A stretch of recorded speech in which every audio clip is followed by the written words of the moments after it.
Industrie et performance 4.0, abordons le déploiement du 4.0. Dans une vidéo précédente, nous avons montré comment le 4.0 pouvait enrichir une ligne de conception, de fabrication, d'assemblage, de production par la bonne gestion des données qu'elle pouvait en faire, données de nature très différente et concentrées dans une base de données temps réel transversale, cette base de données alimentant finalement les algorithmes d'intelligence artificielle, les modèles d'apprentissage, pour aider à répondre à une des questions fondamentales du pilotage de ces lignes de production et à leurs besoins de maintenance. Où est-ce que j'en suis dans la production? Quels sont les indicateurs de performance? Combien ai-je de coûts à endurer? S'il y a des problèmes, les détecter, les diagnostiquer et les prévoir, ce qui sont les enjeux essentiels évidemment de la maintenance.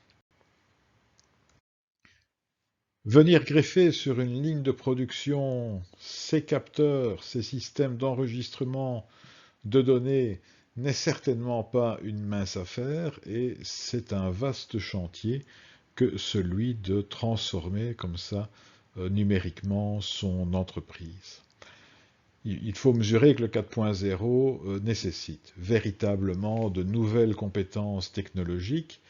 On le voit au niveau du pilotage des installations avec les capteurs et les systèmes d'automatisation, de contrôle avancé qu'ils nécessitent. De nouveaux métiers aussi sont quelque part validés dans toute la dimension de la simulation numérique des processus. On voit de nouveaux instruments apparaître comme les cobots, qui sont des robots collaboratifs, comme les AGV, qui sont donc des plateformes mobiles que l'on veut utiliser pour la distribution et la manutention, les moyens de fabrication rapide par fabrication additive, les aides multimédia, la réalité augmentée, pour l'assistance même aux opérateurs qui interviennent sur ces lignes, les métiers bien sûr de l'informatique, avec cette gestion de données en temps réel et les algorithmes d'intelligence artificielle qui viennent en tirer profit. Alors beaucoup d'industriels peuvent se retrouver un peu dans la situation suivante. Ils viennent consulter les spécialistes sans trop savoir finalement ce qui fonctionne et ce qui ne fonctionne pas. Hein, je reprends ici une caricature que l'on a vue à l'occasion de ce fameux Covid, avec le client de la pharmacie qui vient me dire il y a plein de nouveaux médicaments qui sont sortis, et le pharmacien avoue, mais monsieur, pour être franc, on ne sait pas encore ce qui est efficace et ce qui ne l'est pas. Et le client finit par avouer, ben alors donnez-moi un peu de tout, donnez-moi n'importe quoi. C'est évidemment pas cette posture-là qu'il faut adopter quand on met en chantier un plan de transformation numérique. C'est quelque chose qui doit se concevoir et qui doit se construire. Il faut nécessairement une connaissance approfondie du processus global pour identifier les bonnes questions. Je les ai rappelées. J'ai un besoin d'information, j'ai un besoin de détection, j'ai un besoin de diagnostic, j'ai un besoin de pronostic. Il faut savoir formuler les questions en ces termes, et ensuite bien, les pistes de progrès que l'on veut réaliser. Tout ceci s'inscrit dans un plan de progrès, dans un plan d'action, hérité d'une démarche d'amélioration continue où l'on a identifié quelles sont les priorités de la production. S'agit-il d'augmenter la qualité des produits, les cadences, de réduire les pertes de temps, de réduire les risques d'accident vis-à-vis des opérateurs? Qu'en est-il du bien-être au travail? Chaque entreprise doit trouver quelque part sa voie. Cette voie, il faut, pour la trouver, nécessairement reconsidérer la qualité, donc quelque part reconnecter le client, l'utilisateur, pour aussi spécifier et adapter l'offre. N'oublions pas que le 4.0, c'est de la valeur ajoutée par les données au bénéfice du client. Et donc c'est une considération un peu plus globale que celle de la gestion de la production, bien évidemment. Ça implique de nouveaux modèles économiques et de gestion. Il ne s'agit pas de résoudre non plus ce 4.0 à l'assemblage de briques technologiques. Différentes méthodologies existent pour le déploiement du 4.0. On peut retenir la méthodologie CRISP, qui ne date pas d'hier, oui, qu'elle date de 2000. Hein. Donc, ce 4.0, ce data mining, ce n'est pas quelque chose d'à ce point récent, mais en tout cas, cette méthodologie n'a jamais été démentie, et elle donne le premier rôle à la compréhension réellement des processus et des enjeux de l'entreprise. Donc ça, c'est véritablement fondamental, puisque c'est au travers de ces enjeux que l'on va pouvoir identifier les données qui ont du sens, et ensuite récolter ces données, le plus souvent éparses dans différents fichiers, différentes bases de données, puisqu'on doit remonter plusieurs années en arrière, où cette vision synthétique des données n'existait peut-être pas au niveau de l'entreprise. Et donc ensuite, il va y avoir un travail assez conséquent de préparation de ces données.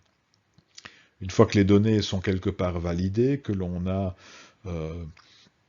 traité le problème des données erronées, des données manquantes, on peut effectivement s'attaquer au modèle de modélisation. Et puis, la modélisation, ces techniques d'analyse intelligente des données vont permettre d'avoir des indicateurs intéressants, d'avoir des détections, des diagnostics de défauts qui se produisent sur la production et même peut-être de les anticiper avec le pronostic. On va pouvoir ainsi mesurer au fil du temps les progrès accomplis et quand ceux-ci sont avérés, les déployer à plus grande échelle. On voit que ce cycle correspond au cycle vertueux de la qualité que l'on peut retrouver par exemple dans le Six Sigma avec les démarches de définition, donc de compréhension du business comme on l'a dit, d'avoir une métrique basée sur des indicateurs objectifs, et donc ces indicateurs objectifs vont être construits à partir des données disponibles. Il va falloir ensuite réaliser un travail d'analyse, donc c'est quelque part le modèle que l'on va développer, pour ensuite évaluer les pistes de progrès et avoir cette amélioration que l'on va contrôler et que l'on va standardiser dans le déploiement. Vous retrouverez le détail de cette méthode CRISP assez facilement sur Internet. C'est une norme publique facilement disponible et qui détaille donc les différentes étapes de ces principales séquences.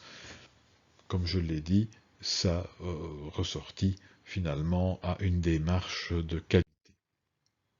On peut juste ajouter comme complément d'information le temps conséquent que l'on doit passer à effectivement traiter les données avant même de les analyser.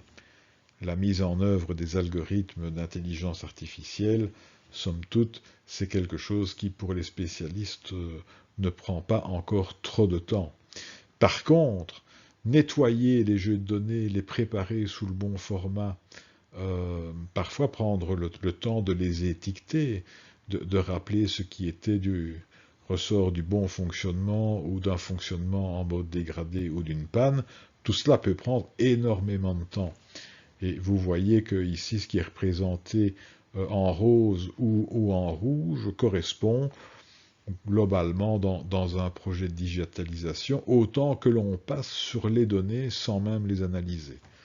Donc c'est un temps évidemment conséquent qu'il ne faut certainement pas négliger dans la planification d'un projet.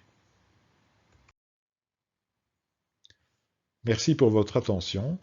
L'occasion pour moi de rappeler que ce support de cours a été créé à l'initiative d'un projet Indup 4.0 soutenu par Wallonie-Bruxelles International. Projet qui découle d'une excellente collaboration entre Central Casablanca, l'Université de Mons et l'Université Mohamed Ier à Oujda. Merci et à bientôt pour un prochain clip.